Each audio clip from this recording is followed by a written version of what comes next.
nome de Jesus. Amém.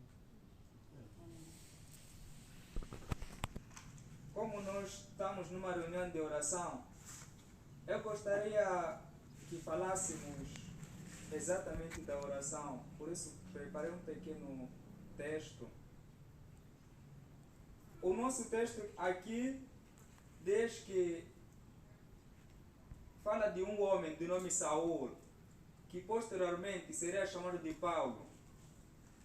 Aqui diz, Deus manda Ananias, vai na casa de um certo judeu de nome Saul, eis que ele está orando. Saul é aquele que era perseguidor. A ideia aqui de que eis que ele está orando, noutras versões, como na versão inglesa, nos traz a ideia de quem orava pela primeira vez. Eis que ele está orando. Em outras palavras, nós diríamos que era a primeira vez que Saul estava orando. Mas o que nós podemos aprender com isso acerca da oração? Primeiro, Saul não era a primeira vez dele que orava, mas aqui as escrituras nos trazem essa ideia. Como assim? Saul era judeu. Ele era de Tarso, Saul de Tarso, judeu. Ele foi discipulado, cresceu aos pés de Gamaliel. Gamaliel era o doutor da lei, o homem muito respeitado, segundo as próprias escrituras, pelos judeus. E ele, sendo judeu, sabemos que os judeus eram homens conhecidos por fazer longas orações. Eles oravam. E eles eram muito conhecidos por isso, por esta particularidade. Mas aqui Deus vai dizer que eis que ele está orando. Significa que essas outras vezes que ele orava não era oração. Deus não contava como oração. Nos remete a ideia de que existem pessoas que oram, mas não oram. Ou seja, pessoas que pensam que estão orando, mas na vida nunca oraram. A grande verdade, essas pessoas, por mais que prolonguem as orações, Deus, essas orações, não ouve. E nós vamos entender por quê. O que é que impede que as nossas orações cheguem a Deus? Primeiro, queria dizer que a oração, ela é um profundo derramar da alma e espírito. A oração não é simplesmente ir diante do trono de Deus, estar a falar palavras da cabeça, sem o coração estar ali. Mas o seu coração, a sua mente, todo o seu ser deve se derramar diante do trono. E o cristão verdadeiro, ele é caracterizado por ter uma vida de oração. Um cristão que não ora, ele está morto. Essa é uma grande evidência de um cristão verdadeiro, a vida de oração. A igreja primitiva, a igreja da Bíblia, fundada pelos apóstolos, inaugurada no livro de Atos 2, ela é caracterizada, que começou dali até nós viemos, a igreja verdadeira de Deus, tem uma característica de ser uma igreja de oração. Era uma igreja que orava, por isso que era uma igreja que prosperava, que Deus abençoava muito. E não só, nós também vimos o nosso maior modelo de todos os tempos, Cristo Jesus. Jesus Cristo era um grande homem de oração. Ele nos dá o maior exemplo. Nós vimos que ele acordava todas as madrugadas para orar. E não só, quando anoitecia, depois do seu ministério, ele se colocava de joelhos para orar. Vimos que ele se separava dos apóstolos, às vezes levava Pedro, João e mais um outro, o terceiro, e iam para um certo lugar, oravam, mas muitas vezes orava sozinho, para nos remeter à importância da oração. E não só, vimos também o livro de Josué. Só pela oração ele fez parar o sol parou, só por cada oração. E a Bíblia, Tiago disse que o Josué, Elias, também tiveram as mesmas fraquezas que nem nós, eram pessoas comuns como nós. Vimos também os homens como Elias, que orou até chuva parar, todo aquele território parou. Depois de um tempo ele fugiu, depois de um tempo voltou e orou de novo. Começou a cair chuva. Por cada oração.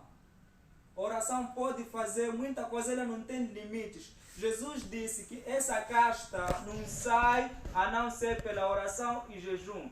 Que quer dizer que existem certos gigantes, certas montanhas nas nossas vidas que só irão sair por meio da oração. Tem problemas que por mais que você tente ir ao hospital, por mais que você procure homem algum, não vai resolver a não ser pela oração. Por isso, a oração deve ser o nosso exercício diário, é que nós devemos fazer todos os dias. E não só nós encontramos esses exemplos, podemos citar mais outros também, como Paulo, que era homem de oração, Pedro, que era homem de oração. Todos eles, eu não conheço em toda a história, em toda a escritura, um homem de Deus que fosse verdadeiramente santo, que teve êxito em sua vida, que não tenha uma vida de oração, nem um sequer. Vamos para a história. Se formos a falar das escrituras, podemos falar mais e mais. Vamos lá para a história. O John Knox, ele era um cristão, um homem. Quando a Escócia tinha uma guerra na Escócia e na Inglaterra, e teve a rainha daquela época da Escócia. E aquela rainha da Escócia, ela vai falar que eu não tenho medo do exército inglês. A única coisa que eu tenho medo são as orações de John Knox. Este homem orava que até a rainha ficava toda ela com medo, assustada. Mas ele não tinha medo do exército. Outro foi o George Miller, um homem que quando orava, o céu parava, tudo ficava em silêncio. Tudo. E este homem, George Miller, ele era um homem pobre, mas ele, por cada oração, ele conseguiu sustentar um orfanato. Só por oração, orando com fé em Deus, e Deus providenciava cada vez mais. Por cada oração. Então, a oração, ela é o combustível da igreja, é o combustível do cristão.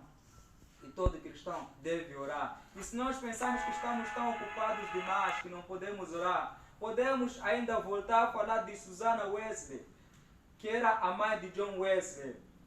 Essas são pessoas que fazem parte da história da igreja ao longo dos tempos. Uma mãe que tinha 19 filhos, mas conseguia se trancar no quarto 1 hora de joelhos orando. E esta mãe teve êxito. Vimos que é a mãe do filho que provocou um grande avivamento, um dos grandes avivamentos na história, o John Wesley, que tiveram vigília. John Wesley, George Whitefield, estavam lá orando uma vigília. E por causa daquela oração, quando eles saíram para pregar, as pessoas caíam no chão, não conseguiam se conter e eles gemiam.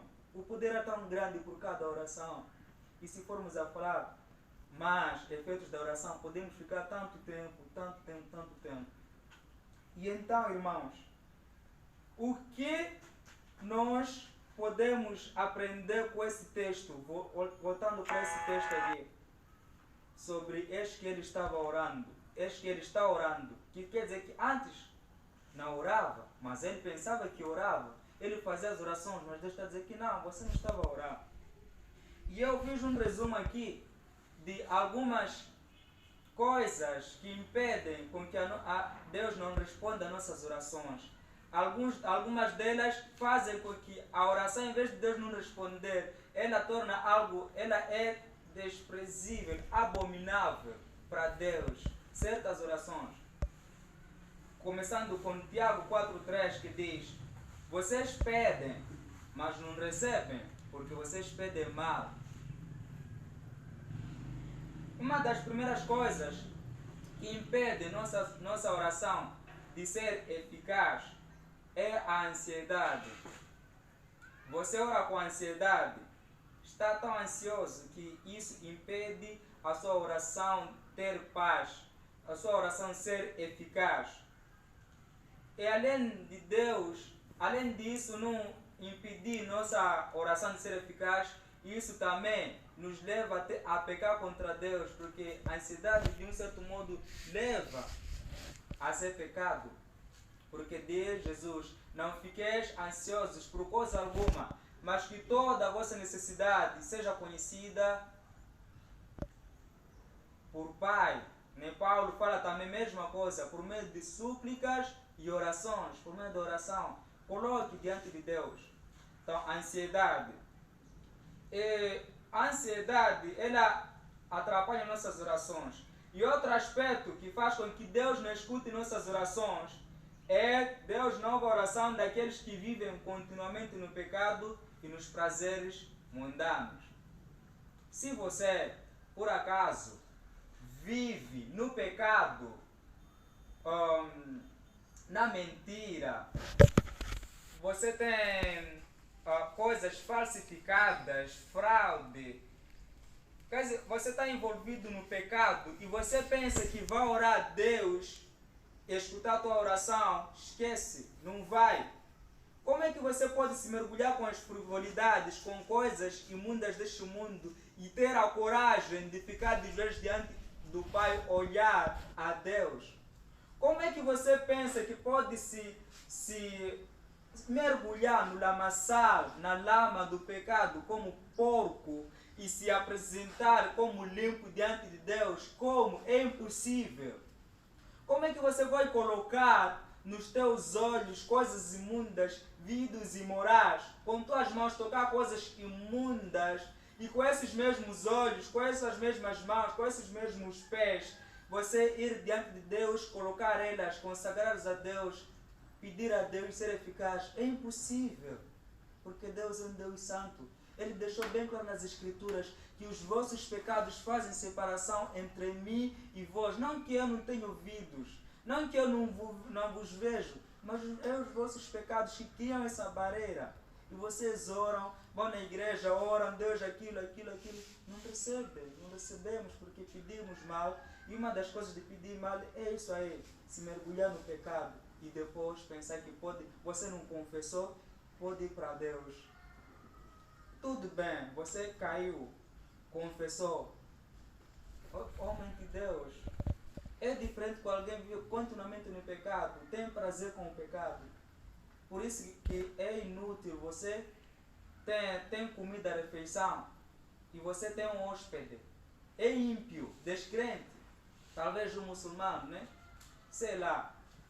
Você pede, irmão, será que pode abençoar a minha comida? Como é que ele vai fazer isso? Você acha que Deus vai ouvir essa oração? Não! Esse é um exercício preparado unicamente para os filhos do Eterno, os filhos de Deus, que somos nós, como as Escrituras nos diz. E outra coisa que atrapalha nossas orações é o versículo nos diz, tem um versículo que nos diz: sem o Espírito Santo, nossas vidas de oração não podem ser ouvidas. Como assim? Porque as Escrituras diz, o Espírito Santo é que nós não sabemos orar como convém, mas o Espírito nos auxilia com gemidos. É a oração, é o Espírito Santo que nos auxilia em oração. Se na tua oração não tem a presença do Espírito Santo, vai ser impossível a sua oração ser eficaz. Por isso, evite entristecer o Espírito Santo. Ele fica triste. Sim, fica triste. A Bíblia nos fala isso aí, não entristecer o Espírito Santo. E se você vive no pecado, se mergulhando naquilo, realmente o Espírito Santo se afasta, porque ele não pode habitar. O Espírito Santo não pode viver numa fossa. Não pode. E como nós podemos nos encher do Espírito Santo a fim de que nossas orações sejam ouvidas por Deus? Através da oração, Paulo fala, através das Escrituras, leitura, exortação, comunhão com os irmãos. Assim nós crescemos cada vez mais no Espírito Santo. Então, busque o Espírito Santo se você quer que ele te auxilie nas tuas orações. E outro aspecto que nós encontramos que impede nossas orações de serem ouvidas diante de Deus é mau temperamento. Não falei de mau humor, mau temperamento. Como assim? Exemplo,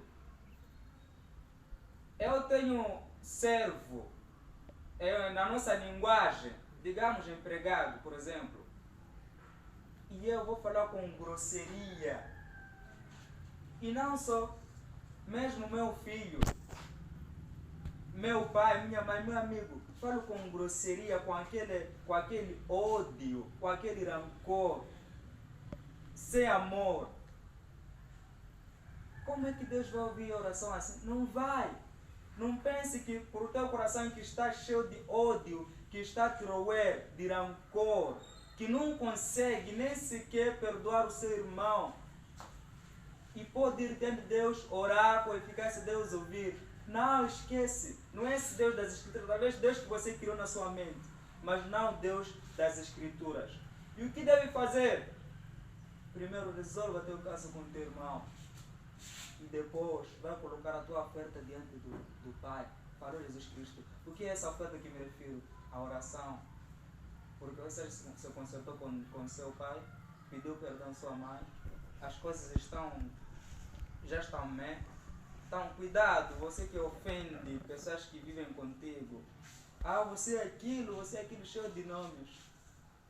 E aí você pensa como aquele hipócrita, o publicano, que vai diante de Deus. E ele pensa que a oração dele, Deus ouve. E aí Jesus Cristo fala que aquele aí, além daquela oração Deus não ouvir, a oração dele foi abominável diante de Deus. E outro aspecto que nós encontramos também importante, que é a justiça própria, exatamente que tem a ver com aquele publicano. O que significa isso, justiça própria? Existem aquelas pessoas que vão diante de Deus a orar, baseadas em sua justiça. Como assim? Por exemplo, você vai diante de Deus, vai fazer uma oração, porque simplesmente você acostumou a fazer a oração e isso está baseado em você mesmo. Quer dizer que você criou um padrão, um certo padrão de oração, e só você pensa que só Deus há de ouvir segundo as minhas formalidades, segundo aquela oração que eu fiz. Ou seja, uma oração que você faz confiando nas suas próprias palavras, não no próprio Deus. Exemplo, eu vou orar e vou falar palavras bonitas, eloquentes, talvez algumas palavras do dicionário, sei lá onde vão tirar, e aí pensa que só como palavras foram tão bonitas, isso impressionou Deus. Não, Deus quer a intenção, Deus quer o coração. Então, se você confia nas tuas palavras, aí você está confiando na tua própria justiça. Exemplo disso é aquele publicano. Quando estava a orar, o que ele falava? Senhor, eu não sou como este publicano. Eu não sou como aquele prostituta, como aqueles que estão lá fora. Ao contrário, Deus, eu jejuo 3 vezes por semana. Eu dou minhas ofertas. Eu não falto no templo. Sou uma boa pessoa. Por favor, baseado nisso, Pai, me responda. Ouça a minha oração. Quantos de nós não fazemos aqui? Deus, eu não sou como o vizinho que faz tal. Eu dou minha oferta na igreja. Eu jejuo. Me responda por isso, por favor. Não, a oração verdadeira deve se basear não nos nossos próprios méritos, mas deve se basear na pessoa de Jesus Cristo. Nada trago minhas mãos, mas diante do teu trono eu descanso, eu confio. A sua oração não é baseada em você mesmo, ela é baseada em Deus. E outras coisas que nós encontramos, Jesus diz que as vossas orações não sejam repetitivas. Quer dizer, que, como é que se diz Jesus? Não sejais como os fariseus que fazem orações repetitivas, que por mais que eles pensam que quanto mais repetirem, Deus lhes ouve. Essa coisa muitos de nós não fazemos, mas alguns fazem. Que são bons em fazer são os católicos. Ave Maria, cheia de graça, Senhor é convosco, blá blá blá, até lá, de novo, de novo e de novo. Pai nosso que estás no céu, Pai nosso que estás no céu, Pai nosso... Repetem. Por mais várias repetições, como Jesus fala, e por mais eles pensam que quanto mais fazer aquilo, Deus mais responde. E existem que fazem o mesmo. Deus, quero aquilo. Mesma coisa, não é errado você insistir. Mas quando você pede algo, Deus quer isso aqui, Deus não ouve. Tem que insistir. Não, Ele ouve. Não estou a tirar aquela parte que nós temos que insistir. Sim, é a nossa persistência. É diferente com várias repetições. Então, nós precisamos entender que a nossa justiça, só por você ir na igreja, por você dar a oferta, por você ser cristão, não é baseado nisso que Deus vai responder, mas baseado no seu Filho. E outro aspecto é a falta de ordem. Existem pessoas que vão diante da igreja, diante da oração, diante do trono de Deus, se colocam de joelhos. Ali, o que está naquele lugar são as palavras. Eles oram, mas seus pensamentos estão em outros lugares. Eles só se surpreendem quando falam amém. E aí pensam, já terminei. O coração não estava ali. Está pensando em outras coisas. Está pensando não sei aonde, mas está a falar palavras e pensa que Deus há de ouvir. Deus não ouve em hipótese alguma. Como eu disse no início, que a oração é um profundo derramar da alma e espírito. A oração não é simplesmente um dever religioso que você deve fazer, porque me ensinaram na igreja de que depois de acordar, devo orar, depois de quando vou dormir, devo orar. Esse não pode ser a tua maior motivação, porque na igreja te incentivaram assim, mas porque você ama a Deus, você quer ter encontro com Deus, porque a oração não é monótona, ela é um diálogo com Deus. E por fim, outras coisas que impedem que as nossas orações sejam ouvidas diante de Deus são ocupações da vida. Nós estamos ocupados demais que não temos nem tempo para orar. O nosso tempo, se você não sabe como cristão, o meu tempo, todo ele é para Deus. E você usa aquele todo 24 horas totalmente para ti e não tem nem sequer uma hora, pelo menos, para Deus. Isso é terrível. Nem pelo menos uma hora. E tem outros que nem tem pelo menos 30 minutos só para Deus. Tem esse tipo de pessoas. E essa pessoa está a roubar o tempo de Deus. Como diz Charles Haddon Spurgeon, que é um escritor que viveu nos séculos passados, ele diz, nós deveríamos, enquanto nós trabalhamos, deveríamos orar mais. Porque quando nós trabalhamos e colocamos em primeiro lugar Deus, Deus faz prosperar. E Hudson Taylor, o missionário que viveu há séculos passados também, na Índia, ele diz, quando o homem trabalha. Mas quando o homem ora, Deus trabalha. Traduzindo, quando você trabalha, é você que está trabalhando. Mas quando você ora, Deus trabalha por você. Temos que orar, senão nós perecemos. Procure um lugar, se isole de certas coisas no seu tempo e busque a Deus. Nada é mais bom que isso. E nós, se precisamos que as nossas orações sejam ouvidas diante de Deus, temos que buscar ver em santidade. No livro de João 15, 7, podemos ler, por favor, esse versículo. Evangelho de João 15, versículo 7. João 15, versículo 7. Amém? Assim diz, se permanecerdes em mim e as minhas palavras permanecerem em vós, pedireis o que quiserdes e vos será feito. Pedirás tudo que vocês quiserem, tudo e vos será feito.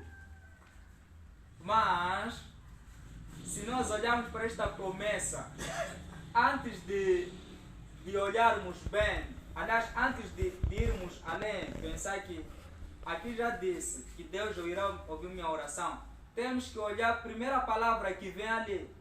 Tem um condicionamento ali, uma palavra se, que é um termo de condição. Se significa só e só se você fazer isso aí, tudo que você pedir será, recebereis. E este se significa assim, aqui diz, se permanecerdes em mim, se obedecerdes a minha palavra, ou seja, se você ser obediente e fiel à minha palavra, tudo que você pedir, receberei. Se tem uma condição, Então, se você é uma pessoa desonesta no trabalho, na família, em casa, uma pessoa infiel com a esposa, uma pessoa infiel com a sua, até com palavras, não tem palavras, tem mau testemunho por aí, envergonhando o nome de Cristo, é desonesto, infiel, e você diz que essa promessa Deus vai cumprir na minha vida. Não, claro que não vai, porque tem uma condição aí. Se. Será que isso elimina a graça, que nós recebemos tudo pela graça? Não. É as escrituras que dizem, não elimina a graça, não, tudo é pela graça. Mas temos que olhar também, não tirar, deixar de lado de que se nós fazermos aquilo, obedecermos a Deus, o resto Deus fará. Como diz as escrituras, busque primeiro ante Deus e a sua justiça. O resto te serão acrescentados. Tem uma promessa que nos meus momentos de muita angústia, momentos de tristeza, tem me trazido muita alegria. Que está no livro de Salmos 50, versículo 15. E diz,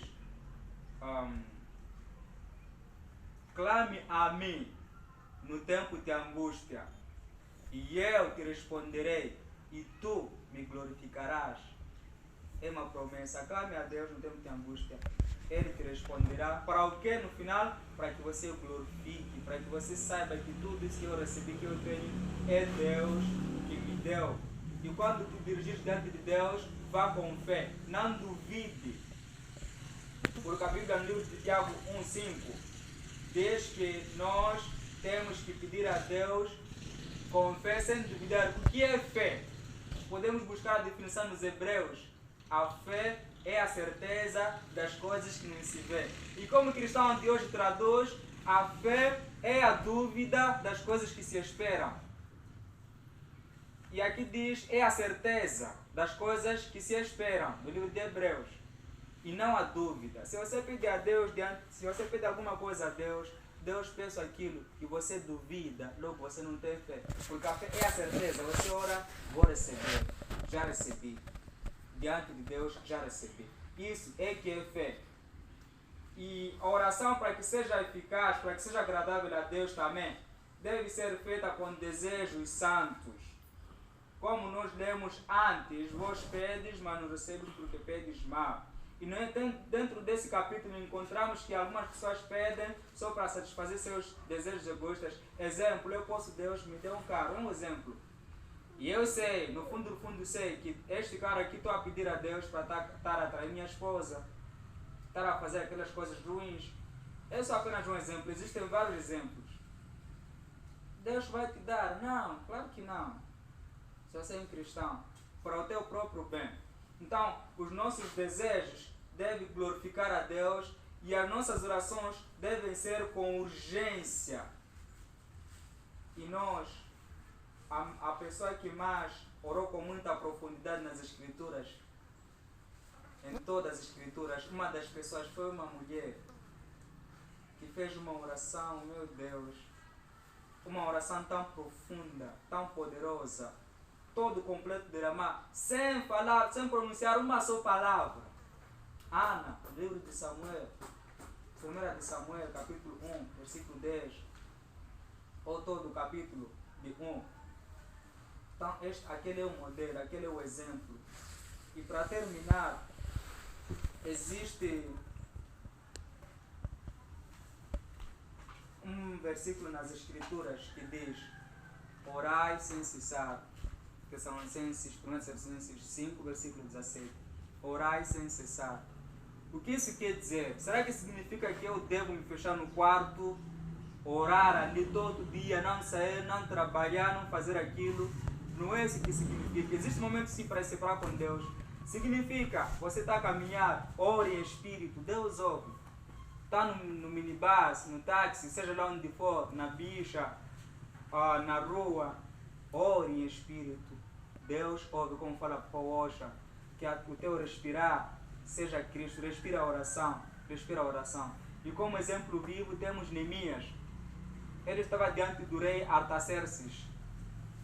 E o povo de Jerusalém tinha sido destruído, o muro destruído, tudo. E ele era servo do rei. E aí ele ouve que Jerusalém está em grande decadência, o muro já caiu. já está perdida já em outras palavras. E ele vai diante ele ora, jejua, ele vai parar um dia diante do rei Artaxerxes. E ele, estando ali, diz que ele ora em espírito. Poucas palavras, em espírito. E quando ele orou em espírito, Deus respondeu a sua oração. E vou fechar com a seguinte expressão de um puritano do século XVIII, um homem de Deus, que diz: o meu pai me ama e ele cuida da minha vida, de minhas coisas, enquanto eu cuido das coisas dele. Ele cuida do meu casamento, ele cuida dos meus filhos, do meu trabalho, tudo de mim, ele cuida, enquanto eu me dedico a cuidar das coisas dele. O pai que se referia, o puritano, era o próprio Deus. Temos que orar, senão perecemos. Um cristão que na hora não vale um vintém. Não sei o que significa um vintém, mas vi um dia que eu estava, não sei foi que ano, um vintém. Então temos que orar, temos que ser conhecidos como cristãos que oram, cristãos que têm intimidade com Deus. A oração não tem barreira. Lembre-se, tudo que você colocar dentro de Deus, seja problema, a oração pode tirar. As tuas mãos fracas não podem fazer nada, mas Deus pode sim. O que não pode ser feito dentro de Deus, me responde: Deus tudo pode. Que Deus abençoe aos irmãos.